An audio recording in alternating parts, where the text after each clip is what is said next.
In my Structural Engineering Made Simple series, today I would like to talk about design of a combined footing. Please take a moment and read the disclaimer at the bottom of this slide before we continue.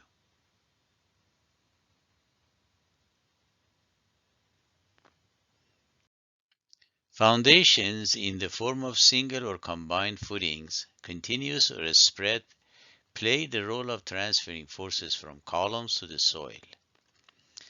They must be able to withstand forces applied on them from the columns, and at the same time, they should provide a firm pressure on the soil so that the applied pressure may not exceed the bending capacity of the soil. Therefore, when designing them, we must look into foundation stability and the limit on the soil bearing capacity to withstand the applied pressure. The contact area with the soil is a determinant factor in this case. Proper design of the foundation to make sure the size, in other words, the contact area, is acceptable and the foundation has an adequate amount of steel for bending and shear. Potential for settlement that can occur in a short and long duration loading. This lecture is a follow-up on lesson number 16 of my series on Structural Engineering Made Simple. It covers a design procedure for combined footings in buildings. Please note that the materials presented for checking the shear and design of bending reinforcement require prior knowledge on general reinforced concrete shear and bending design in beams. Therefore, I recommend watching lecture number 7 and 8 of my YouTube series on Structural Engineering Made Simple.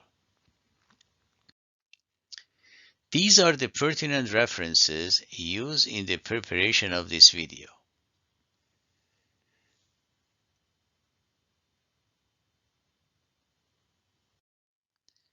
Combined footings, sometimes called twin foundations, are used when the land boundary will limit the extension of the footings for external columns. If external footings are used as isolated ones, they will be severely eccentric. Therefore, we can consider this type of foundation as two single footings that are attached together. The external column is generally very close to the exterior end of the foundation, while the interior column has adequate distance from the interior end of the foundation. The length of this type of foundation can easily be obtained by balancing forces from the columns with a pressure reaction from the soil beneath. The width of the foundation can then be determined based on the allowable soil bearing capacity. Please watch lesson number 16 of my series on Structural Engineering Made Simple for information about the soil bearing capacity. These figures illustrate two common types of combined footings. The figure to the left uses a prismatic cross-section for the entire footing, as you can see in the figure below in the cross-section. You notice that this exterior column is extremely close to the boundary. So if we wanted to use a single footing for this one, you notice that this would be severely eccentric and would have a possibility for uplift. The figure to the right uses a trapezoidal plan view, which saves some concrete. However, when it comes to the cross-section, it is exactly the same detail. The following figure shows another possible detail where the width of the foundation is reduced away from the column locations. This kind of footing usually is called a strapped foundation, and the connecting beam is called a strap beam. As you will see later, we can design these for the contact area on the entire length of the footing, or we can design them to have the contact area with the pressure under the footings only. And this situation is illustrated in the next slide. As seen in these figures, we can design the footing with partial or full soil pressure underneath. As you can see in this figure, we only have partial contact with soil and the contact is under the footings only. The strap beam does not have any pressure underneath, and sometimes we use styrofoam blocks to prevent the pressure built up under the strap beam.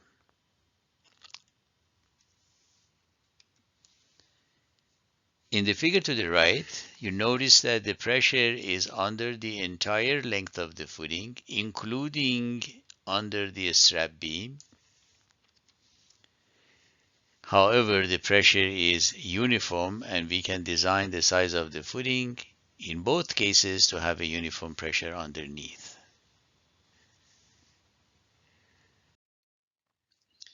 Requirements for footing sizing and design. Design of combined footings in general involves two different analyses. Analysis of foundation size for the overall length and width to support column loads and to develop a uniform soil pressure. Analysis of the foundation for flexure and shear design for bending reinforcement and shear stirrups.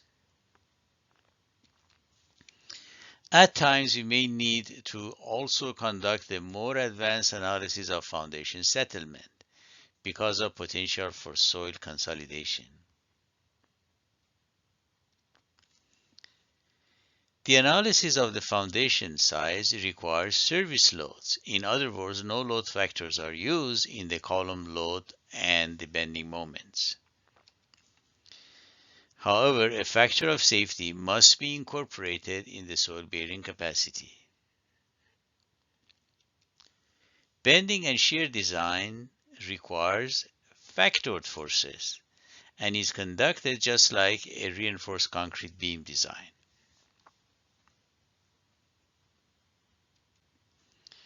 We often select the thickness for the foundation and then check it for design requirements.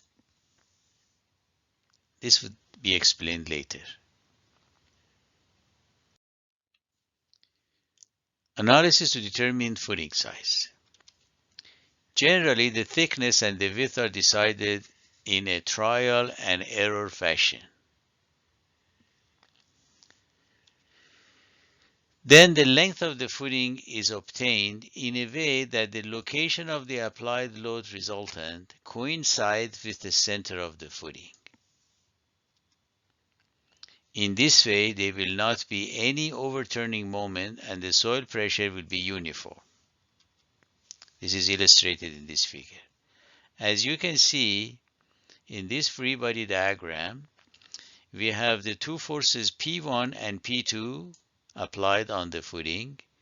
The resultant is a force P is equal to P1 plus P2, which is applied at location X from the end. We can find this location X very easily from this equation if only axial loads are present. If we take L equal to 2 times X, in other words, if we take this location at the center of the footing, then there will not be any overturning moment, and as a result, the soil pressure would be constant. Therefore, the length of the footing is already determined based on X. L is equal to 2X. However, in order to find the total pressure and check it against the soil bearing capacity, we need to find the weight of the soil above the footing, PS, and the weight of the footing, PC. Once we compute those, then we can compute the pressure according to this equation. However, in order to compute PS and PC, we need the depth of the soil above the footing and we need the thickness of the footing. And as I said earlier, we decide on the thickness ahead of time. So we will be able to find those values. If B is equal to width of the footing, then the PS is obtained by multiplying the soil density by the depth of the soil and the area of the footing LB. Similar equation is used for P sub C. Gamma C is the concrete density. You notice that in the first equation we use approximate. The reason is that there is a portion of soil that is occupied by either the pedestal or concrete column, so that value for PS is approximate. Plugging these PS and PC in our equation in here, we would have a simpler equation as P equal to P1 plus P2 divided by L times B plus gamma SHS plus gamma CH. Of course, this needs to be smaller than the allowable soil bearing capacity. Question: what happens if the soil pressure exceeds the allowable soil bearing capacity? The easiest way could be to set the pressure P equal to the allowable soil bearing capacity and then solve the equation for a new B. And this way we come up with a new width for the footing B. So that's where the only place that the soil bearing capacity is involved in this procedure explained in this video. Of course, there are other procedures that people use and involve the soil bearing capacity from early on in the process.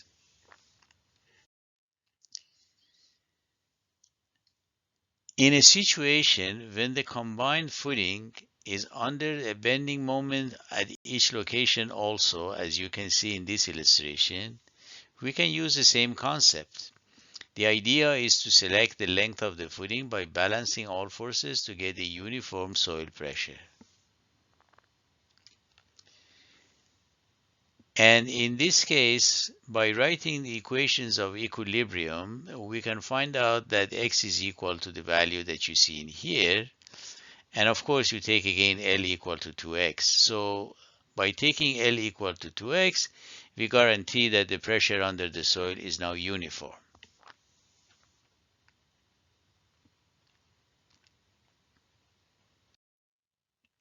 Design for bending moment. In this type of analysis, the forces from the column must be recalculated to include the load factors. We must also recalculate the pressure on the soil with factored values of the axial load and the bending moments. However, we do not have to add the weight of the soil or concrete to axial force. Why? Because the soil pressure from these weights are balanced with the applied forces from the weight of soil and concrete. Thus, the weight of concrete and soil do not cause any flexure or shear effect in the foundation.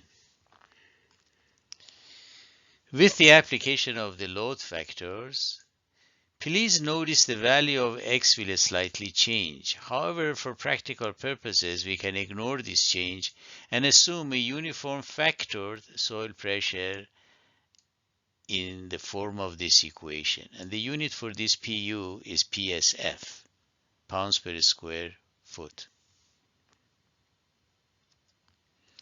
And you notice that instead of P1 and P2, now we have P1U and P2U, and these are factored column loads. And if you have moments, of course, you will have factored moments in the equation.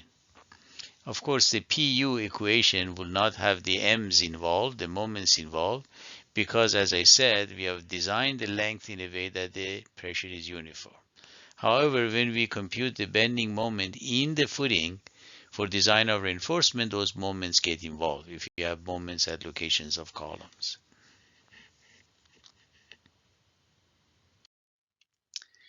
So here we are showing another diagram of the footing with a uniform pressure.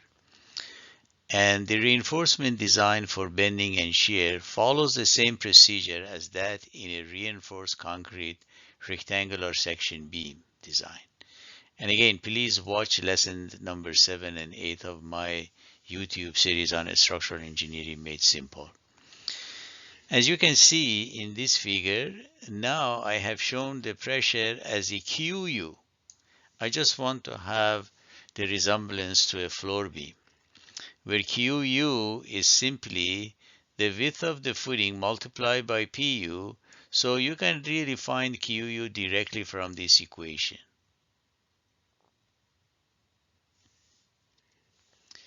My suggestion is that in addition to selecting the footing thickness H, also select the steel bar size first before getting into the design. That will simplify the process quite a bit. You can use, for example, a number 4 for the stirrup, a number 6 or 7 for the longitudinal bars. We must construct the bending moment and shear diagrams for the beam-like system shown in here. In a way, this looks like an upside-down floor beam. However, remember that it looks like a beam, but anywhere that we have a positive moment in a beam, now it would be negative moment in here, and anywhere we have a negative moment in a beam, it would be positive in here. And especially notice that at the location of the columns, we're going to have a positive moment, and towards the mid-span around here, we would have a negative moment. So here are the shear diagram and the bending diagram for the case of axial loads only. If you have bending moments applied at the location of a columns, of course, these would be slightly different. Notice that perhaps the maximum shear happens in the location of the right column, and the maximum positive moment also happens in that location. The shear becomes 0 around here. That means we're going to have the maximum moment for the negative happening at that location Z, that I show you how to find Z. And the values of the shear forces V1, V2, V3, V4 are listed. And also I have listed the value of the positive moment. Some people would like to adjust this shear diagram by extending this line going down in here and then attaching these 2 points together. And also they adjust sometimes the bending moment diagram by attaching these points. In other words, they show the bending moment starting here going up, then go a straight line, and then getting into this negative area, and then again go a straight line and go there. We don't have to do this because, as you're going to see later, the location of the critical shear is around here at distance D from the face of the column, so that's a distance D. So we have to recalculate the shear anyway, and D is the effective depth of the foundation, and the location of the critical bending moment is at the face of the column. And the Z is the location of the zero shear, and I'll show you how it is found. The equation for Z is in terms of those shear forces V2 and V3. And by writing the equations of equilibrium, making a section at Z from left, we can find out that the maximum negative moment is equal to this value. This moment is used for design of the reinforcement at the top portion of the footing. This is a negative moment, so corresponding reinforcement goes to the top. For the bottom reinforcement, we have to use a maximum positive moment. This moment is at the face of the column, and if you compute the moment at the face of the column, call it M sub C, it would be the following equation, the one that you see in here. There is a new parameter C involved, and that is the size of the column. Now, conservatively, you can use the M2 value that I gave you before. You notice that these two equations are only slightly different. with consideration for the size of the footing. So you can use this equation as a conservative assumption. Bending design requirements. By selecting the bar size, the effective depth is computed as d equal to h minus 3 plus ds plus 0.5 dB, where ds is the diameter of the stirrup. Usually we use a number 4 bar which has 0.5 inches of diameter. dB is the diameter of the longitudinal bars, and let's say if we use a number 6, we are talking about dB equal to 0.75. And then why are we using 3 inches? This 3 is a protection cover. This equation is in inches. This equation is in inches. And this 3 inches is a protection cover recommended for structural members that are exposed to soil, because usually we use 1.5 inches.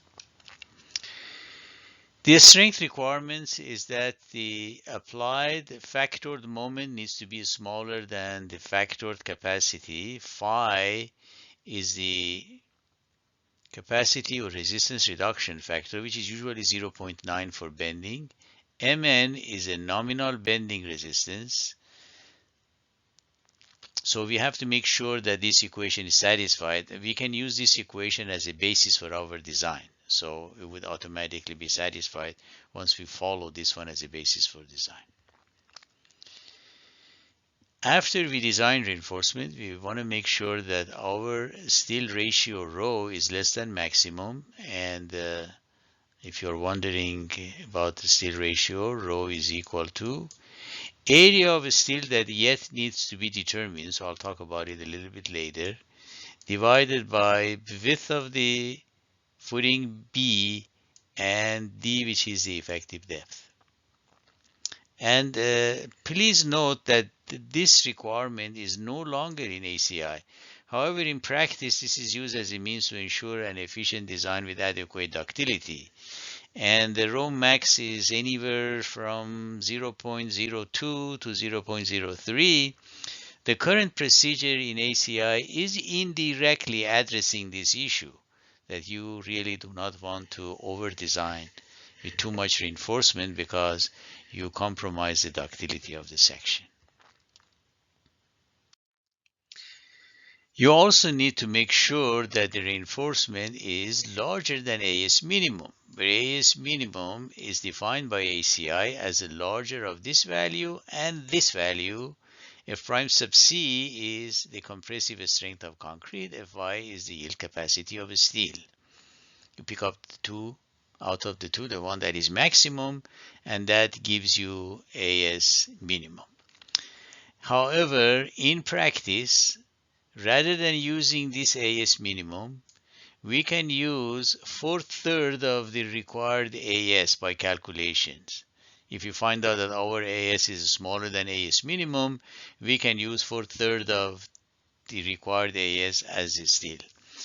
Now, this is a very good suggestion because it would eliminate the possibility of using too much unnecessary steel. If you use AS minimum, you may end up with a bulky concrete section, huge amount of steel, but this one would sort of control that. And the other question sometimes my viewers have is that why can we use the AS minimum that is recommended for slabs? There is a recommendation for AS minimum for slabs for foundations, but I checked it with ACI 2014. It says very exclusively that for foundation design, all the requirements of the beam design needs to be used. And in beam design, we can use this 4/3 equation recommended. This is not recommended for slabs. This is recommended for beams. So we can use it conveniently for this case. Therefore, we can use 4/3 as I mentioned in here, but then let's see how we can find AS. The procedure for computing AS is that you use your design equation, find out how much resistance you need, that's mu divided by 5, take phi as 0.9, and then you can check it later. And then you have a 3-step process. You find the parameter R using this equation. Make use pounds and inches in this equation because the unit for R is pounds per square inch. You need to find the what we call the material factor, Fy, which is the yield strength of steel divided by 0.5 F prime sub C, and then the famous equation for steel ratio, rho. There are also variations of this equation around, but this is the one that I use. And then you get rho. Once you have rho, then you now have the area of the required steel as rho times BD. Please watch lesson number 7 of my series on structural engineering made simple to find out the procedure in computing the available nominal resistance. If you want to compute how much strength you have, and also you want to check and see whether the value of phi that you assume was correct, the procedure for those is in lesson number 7. There are a few observations. Number 1, as a conservative assumption, the entire bottom reinforcement can be designed for the maximum positive moment M sub C, rather than recomputing M sub C at different locations and adjust the reinforcement. For simplicity, we can use the same reinforcement. Right? A little bit over designed, yet it would make the construction issue much easier. And the entire top reinforcement, you can do it based on the maximum negative moment MM. It's for, same reason, for simplicity. However, you need to consult with ACI 2014 if you wish to reduce steel beyond the areas where the moments are no longer large. You can simply reduce the amount of steel, but there are some requirements in terms of where you can cut bars and how long you have to continue bars beyond the cutoff point and so on. The clear spacing between the bars in the horizontal direction has to be at least equal to 1 inch or dB or 4/3 of the grain size, whichever is larger. If you must use bars in more than one layer, then the vertical clear spacing has to be at least 1 inch. So please pay attention to these observations. Shear design. The total shear resistance is the sum of the shear provided by concrete itself and by stirrups. The location of the critical shear for shear design at the distance d from the face of the column or pedestal. So here I have shown a portion of our shear diagram. I have marked the locations of critical shear. So you have the shear at the center of the column. You need to recompute the shear at this location and this location. And I show the detail on the right simply because that's the area where we have the maximum shear. And once you compute those shear, we call those V sub U. That is called the applied shear force factor. And please watch lesson number 8 of my series for the procedure for shear design. But I just give you a little summary in here. You need to compute the shear resistance provided by the concrete itself, which is V sub C. And the simplest equation is this equation, 2 square root of prime sub CBD. There is a long formula that you can also use. And if you watch lesson 8, I'll talk about the long formula, but this is good enough. Very simple and straightforward. There are 3 conditions possible. If the required nominal resistance, which is VU divided by phi, and you take phi as 0.75 for shear. If it is less than V sub C over 2, then you don't need any stirrups. You can leave the concrete without any stirrup. Perhaps you put maybe just a few, because for the integrity of the steel, to keep the longitudinal steel in place, we need some stirrups to make the entire reinforcement like a cage. But theoretically, you don't need anything. If required Vn is larger than Vc over 2, however, is smaller than V sub c, then you use the minimum area of steel, which is the larger of this value and this value. And this FYV is the yield capacity of the bars that you use for stirrups. What is S, you might ask? S is the spacing between the bars, and I'm going to explain about it later. And usually we know what AV is, so we can put it in this equation and find AS. And I'll talk about it a little bit later. Finally, if the required Vn is larger than V sub c, that's where you need to design stirrups based on the additional capacity that you need. The additional capacity that you need that needs to be provided by stirrups is the required Vn minus the V sub c. In other words, is from this equation. And once you computed V sub c, then you plug it in this equation and you come up with the spacing of the bars. Now you notice that in this equation, A sub V is not known, but based on your decision, the geometry of the stirrup, you can actually know what A sub V is.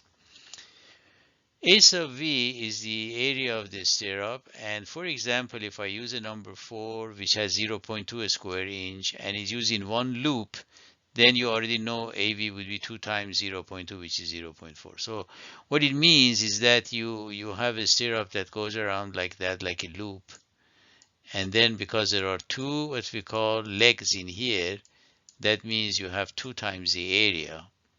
If you use a number 5, then 2 times the area of a number 5.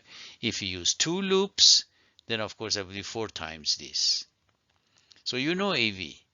And the FIV is the yield resistance of stirrups, the whatever steel that you are using, but do not use anything more than 60,000 psi. And then you know D, you know VS, and make sure the units are working out, and you get the spacing, S. According to the code, the spacing cannot exceed D over 2 and 24 inches, as long as V sub S is not exceeding this. Now, why these limitations? First of all, we don't want to have stirrups too far from each other because the shear crack might stay in between them and therefore they become ineffective. So that's why D over 2 and 24 inches are recommended. If the spacing that you design is larger than any of these, just pick up the smallest of the S and D over 2 and 24 inches. Now, what is this requirement about? This requirement, and there is also another requirement, which is absolute maximum of 8 square root of prime sub CBD. They are explained in the ACI code. You can refer to that. It's primarily to ensure that we have a ductile system. We don't want to overburden the members with too much reinforcement. So these are just the limitations on the amount of steel we could use. Let's look at an example. As you can see in this figure, we have a combined footing with the dimensions x2 and x1 are given. So that has to be x1, not x2. And the width we have already selected as 4.25 feet with the 2 feet of thickness. That's the thickness of the footing. The soil over the footing is 3 feet, as you can see here. So that's the soil above. All right. Column is 18 by 18 each, 18 inches by 18 inches. And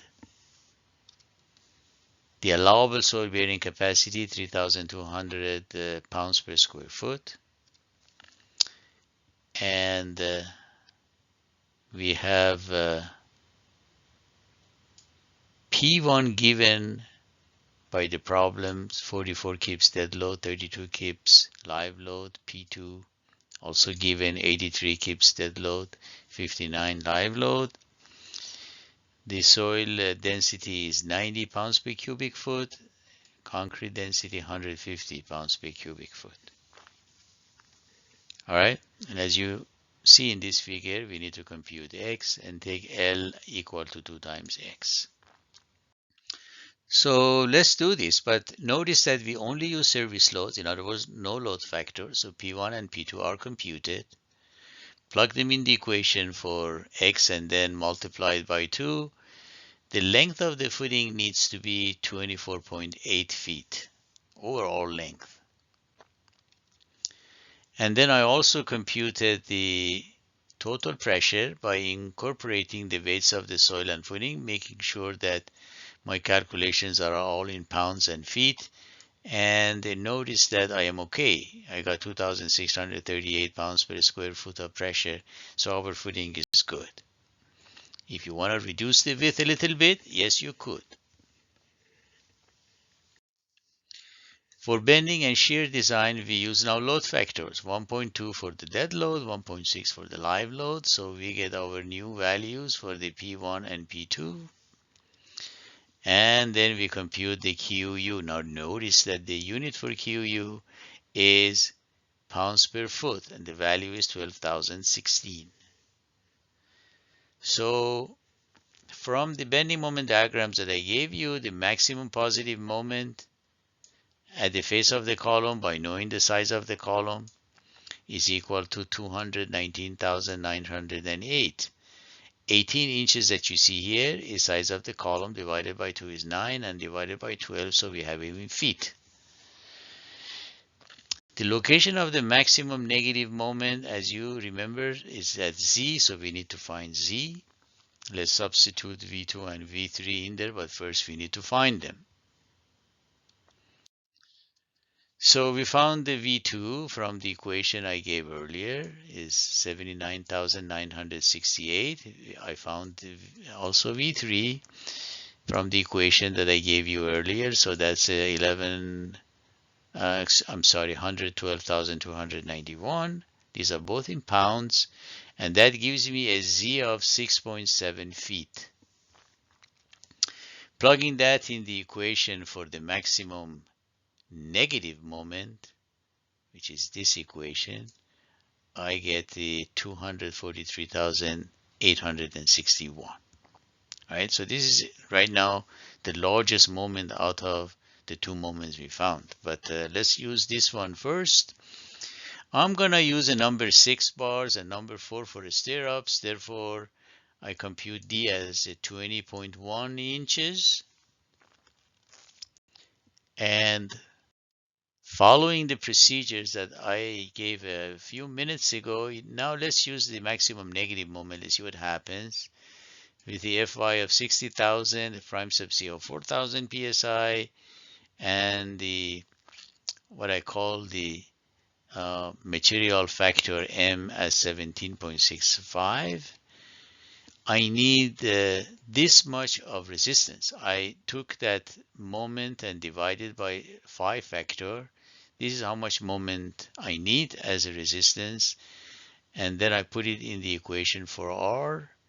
And then I end up with 157.8. And remember, I said the unit is in PSI. This has nothing to do with the stress. It just happens the unit for this is PSI. And D is to the power of 2. So please make sure that this is to the power of 2. And then put it in the equation for rho, and I get 0.0027. And rho minimum, by the way, is equal to 0.003. So you notice that I am a little bit less than that. So what I do is that let's find out that what is the 4/3 of the required steel. So it's a 4/3 of the rho that I computed, multiplied by B, multiplied by D. That is how much square inches of reinforcement I can use. So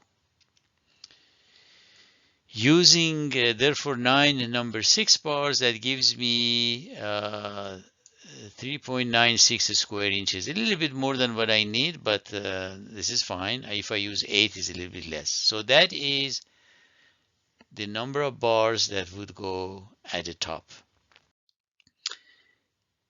Now, I can also repeat the calculations for the positive moment, but this is smaller. I ended up with the minimum amount of the steel anyway.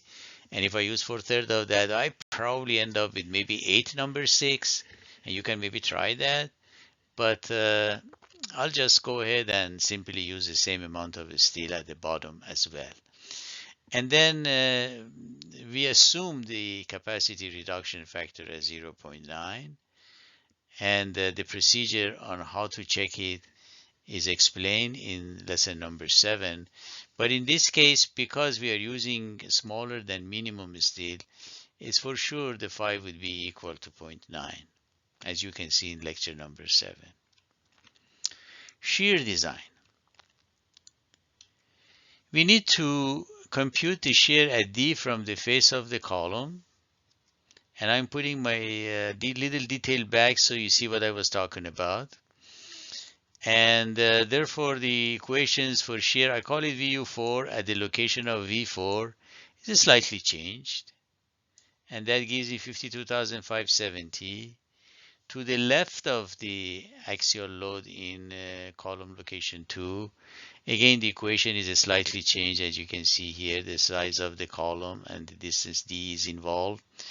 And I end up with 83,000 larger. So this is now the absolute largest value of the shear we are getting for the entire section.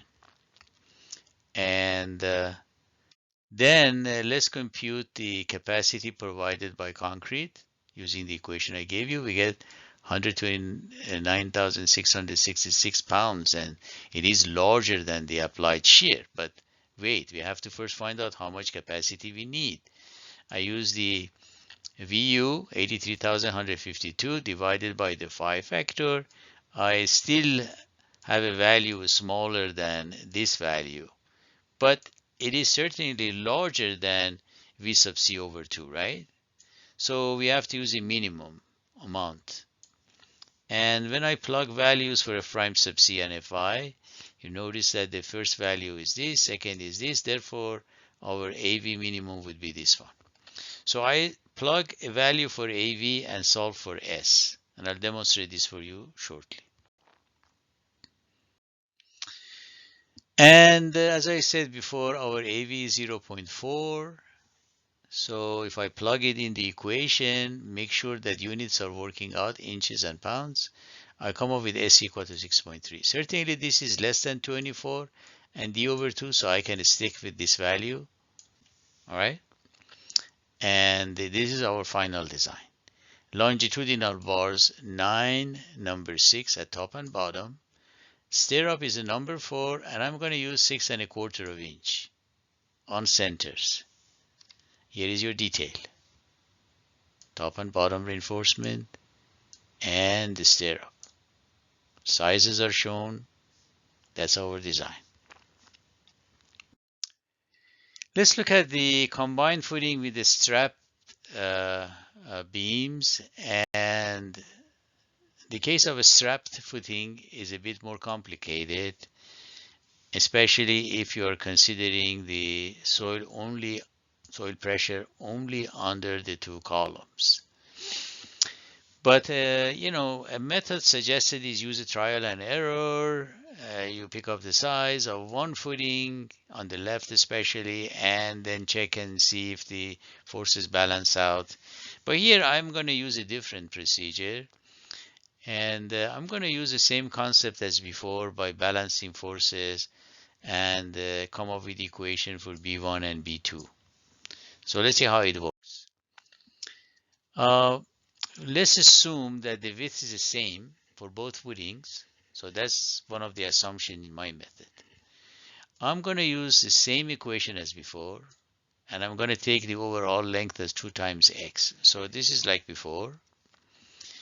By doing that, and from geometry, I notice that the size for B2 is already known. So I have size of one of the footings already. Then by equilibrium, I have a series of equations.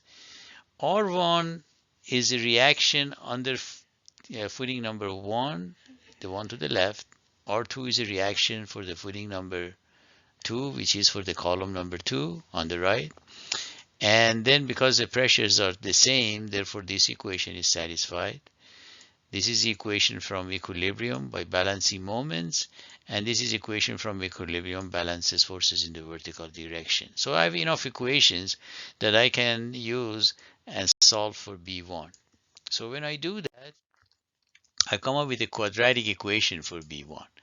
B1 is squared plus alpha B1 plus beta equal to 0, where alpha, the coefficient, is this, and you remember that B2 is known, and beta is equal to this, and x2 and x1 are the dimensions that I showed you before. So you can solve this equation using the famous quadratic equation. There are of course two answers, and the negative one doesn't make sense, so it's only one answer in here, and that would give you B1. Once you have B1, you can compute those reaction R1 and R2, and then this is the equation, for example, for R1, and then this equation for R2. And then you can get the pressure and make sure it is less than the soil bearing capacity. For example, if you use the pressure under column number 1, the footing number 1, in other words, the one to the left, it would be R1 divided by B1 and B is the width, plus the effect of the soil and the concrete weight. All right? You can do it for R2. You should come up with exactly the same answer. And as you remember, gamma is the soil density and gamma C is the concrete density. HS is the depth of the soil above the footing, and H is the thickness of the foundation in feet, and we are taking the thickness the same for both footings. All right? Let's look at an example. I'm using the same values as before. So P1 and P2 are computed as a summation of dead load and live load. And I'm using X1 and X2 as before, gamma S and gamma C as before, and also 3 feet of soil above the footing and the thickness of the footing as 2 feet. So what is L is the same as before, right? Before, same as the previous example. However, here we have a different parameter to calculate, and that is a B2, which is 13.6 feet. All right. And the coefficient of quadratic equation for B1 and B2 are now computed. This is alpha. That's the equation I gave you. Just plug numbers in there. Make sure that use consistent units in, for example, kips and feet. And that is beta. And then put it in the equation, and I get 6.5 feet for B1. So I got the B1, 6.5 feet. I got the B2, 13.6. And now let's compute those reactions. R1 is 70.1 kips.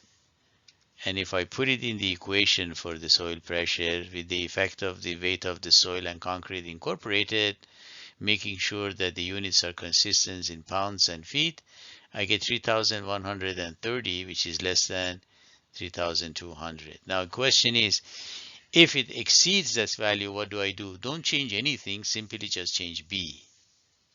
Rather than 4.25, maybe use 4.5 or something like that. Now, just to show you that if you use R2, you get exactly the same answer. And this is really a good check to make sure your calculations are correct. So compute R2, which is this value. Put it in the equation for P again, but this one put R2, and you get exactly the same answer. So our footing, at least as far as the size is concerned, is okay. The design for reinforcement and shear follows the same procedure as I explained in my example 1. Please note that in the foregoing computations, we did not consider the potential for the foundation settlement due to, for example, consolidation of the soil. For that type of analysis and finding out whether it may become critical in your design, please hire services of a geotechnical engineer. Thank you for watching this video.